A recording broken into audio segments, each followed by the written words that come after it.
Hello there, my name's Patty and I'm back. Today I'll be talking about the sex lives of college girls because I love the show and I'm obsessed with it. Does sound like me. Yep, so today I'm here to tell you all about episode 3 of the new HBO Max original. I smile to their face and then I mock them privately. This video is a little 4-in-1. We'll do reaction, review, recap, and crack. All in one, you know, all the 4 things that you want to see and hear when you're obsessed with a TV show. Without further ado, let's get straight to it. Okay, I think last time I kind of missed an important detail. That detail was Leighton took the whole thriving thing a little too far and threw a tequila bottle against a statue on school grounds. I'm thriving! I think she did it with good intentions. I mean, that dude is a statue on a college campus. He probably witnesses a hate crime every single day, so, you know, least she could do was pay some liquid compensation, you know. But yeah, he lost his pinky and that's a big problem apparently. But in my defense, I was wasted. Long story short, she's pleading her case with the dean, trying to get out of it. Destruction of campus property? I'm better than that. But still, even though she has very convincing arguments, This is a check for $2,000. it doesn't work, and she gets cursed with 100 community hours that she has to serve in the Essex Women's Center. What is a women's center? Is that like a curse? She cannot bribe her way out of this one. You know how many Russian billionaires send their kids here? 3. We'll be fine. It's always the Russians. Hi. Bella is trying to connect on Vermont Tinder, Why are all the guys hiking? but definitely needs to work on her conversation starters. You start every conversation with the words shirtless pic and a question mark. The girls talk about abs. Tasty abs. Zac Efron Baywatch abs. Michael B. in Black Panther. Ooh. Michael B. in Creed. And the only thing that I want to add to this conversation is it's just Michael B. Jordan. You do not have to add any movie to it. Just Michael B. Jordan, period. Thank you. Period. T. Leighton is my daily mood, as always. This has been the worst morning of my life. Oh, I have to volunteer. Wait, I like volunteering. Kim in the background has definitely watched The Hunger Games one too many times. I volunteer! I volunteer! But yeah, that's the spirit, Kim. Go. God, also, what does it smell? Apparently there's a bad smell in the fridge. Did one of you, like, shit in the fridge? Okay, listen, I think we all know whose fault this must be. What, me?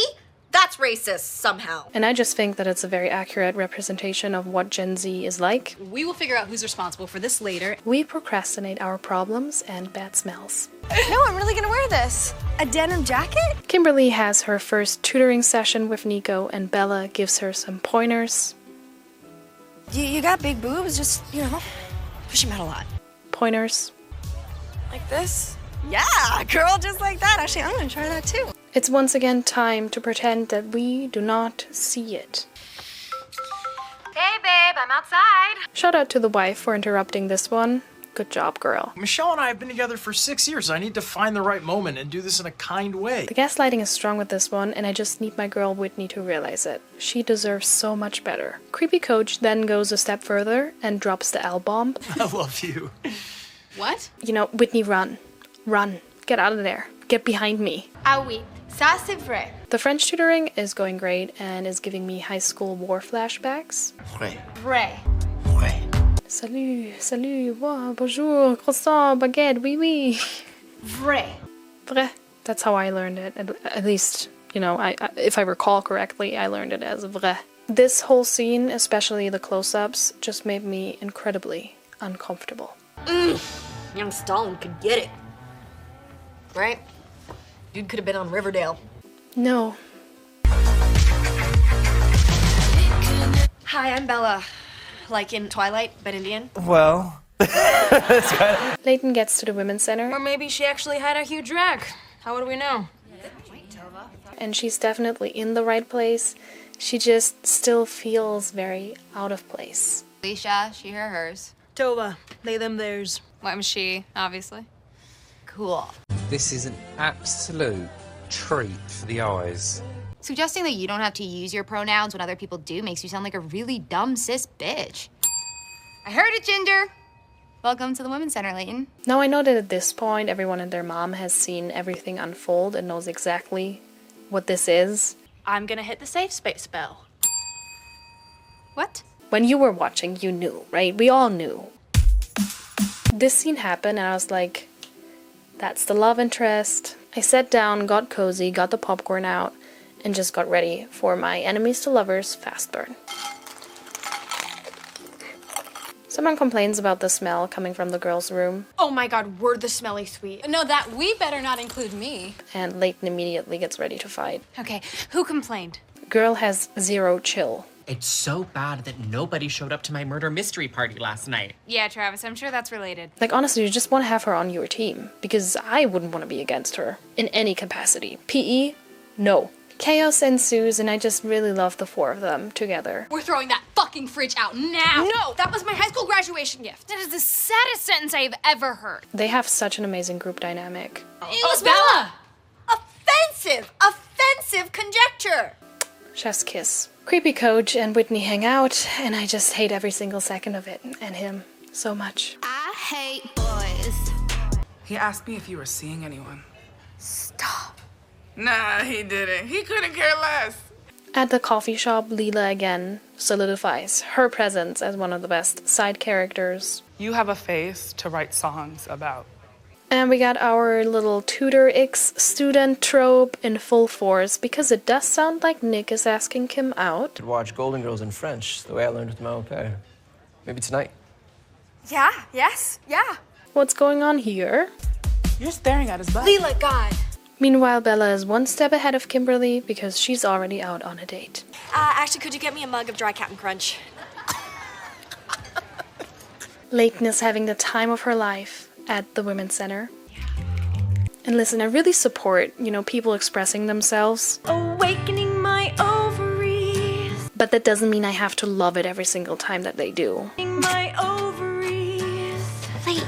Admittedly, Leighton is being kind of disrespectful because she just records these people without their consent in a safe space, and therefore tension between her and Alicia arises. All you did was drink wine and eat very noisy snacks. And I was just eating my popcorn violently.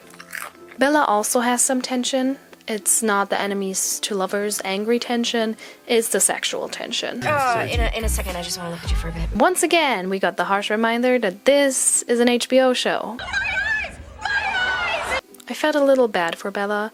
Her date was only into her because of her well-timed jokes and her good sense of humor. But at the same time, it's kind of fair because she was really only into him because of abs. So, I feel like I shouldn't be pointing fingers without pointing that out as well. At the end of the day, He's a chuckle fucker. and therefore not exactly what Bella was looking for.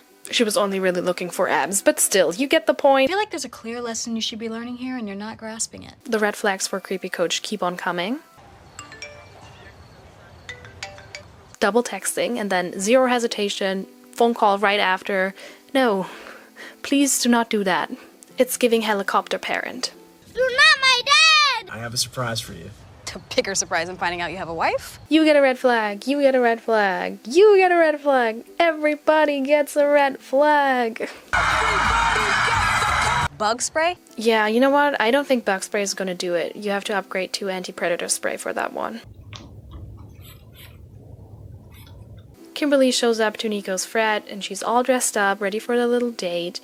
He just didn't intend for it to be a date and stood her up. And I think I'm really on Kimberly's side on this one because it really sounded like a date, and my dude has to make up his mind. Nah, so I'm not a big cheesecake kind of girl, but I still wouldn't throw that away. You're better than that, Kimberly. See, that's my girl. It's a romantic outdoor movie night. Just you and me in the middle of nowhere. I'm extremely uncomfortable with the energy that we've created in the woods today. Emergency exits are this way in the woods and the other way in the woods. Yep. I've watched all of Criminal Minds. There's no way I would step foot into American woods. Never. This is very cute. I know. Cute? How about we try creepy, dangerous, life-threatening, serial killer-ish, Ted Bundy-ish. Cell phones off for the duration of the movie. Phones on silent and shut your fucking mouth. The show is about to begin. All right, I will try to be less of a, oh, God, what did you call it? A Dumb cis bitch. Right, that's the one. Leighton and Alicia bond a little, which is very important. We gotta sprinkle in some cute, wholesome moments. to slowly transition from enemies to lovers. You know what I mean, you know the drill. What the fuck is a coven? Golden Girls hits so different now. The mystery behind the smelly fridge is revealed. So tell me, what heinous food was causing the smell? All of it. It was unplugged. And I guess Kimberly gets to keep her graduation present. Okay. You wanna watch TV and eat an entire cheesecake with me? Honestly, sounds like my ideal day off. Make a chocolate cake instead of cheesecake and I'm sold. You just tell me when to be there. I personally think that we as a society need to have a conversation about the chat history between Kochi and his wife, because the body isn't even cold yet, and we're already talking inheritance? That's suspicious. What is this important thing you want to talk about? Oh, I'm so dumb. I meant to send that to Coach Woods. It's just some soccer stuff. My main takeaway from interactions that we see between the coach and his wife is, how did he pull both Whitney and her? Make it make sense. That needs to be studied. Okay. Ready for bed? Also, they're literally the most awkward married couple ever. No flavor whatsoever. Is it just me, or do you know, sometimes just want to take a character and... No? Just a me thing? Yeah. Probably some underlying anger issues, I guess. We end the episode with a very smiley Whitney, and if we ignore the circumstances and the reasons for her smile, then we're good, and we can actually love and enjoy that smile, and we need her to smile more, because smiley Whitney is everything to me, and I need the reasons for her smile to be the other girls, or, I don't know, a big win in soccer, just not red flag dude. Well, I guess I pretty much mentioned everything that happened this episode, so what did you guys think about episode 3, and what do you think about this video? Let me know in the comments, and then we'll talk about it. Thank you so much for watching and hopefully enjoying this video. I hope I could tickle some smiles out of you today, and I'll see you in the next one. Bye bye!